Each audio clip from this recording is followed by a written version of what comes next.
We got our project set up for the fall. We have this Yamaha XL800 that just needs power valves and piston rings on one piston. And the rest of the stuff for the fall projects, we have 3 stand-ups. We already took out I already took out the engines. Start getting some of that wiring down. We got a couple of trailers here gonna try to salvage. Have this one here that needs a steering cable, a battery. This one needs a wiring harness, battery, fuel injector, cleaning, spark plugs. This one also needs spark plugs. Have that trailer here that needs bearings. This one needs a temperature sensor and battery. That one's already working.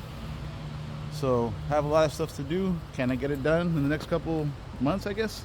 Sure, why not?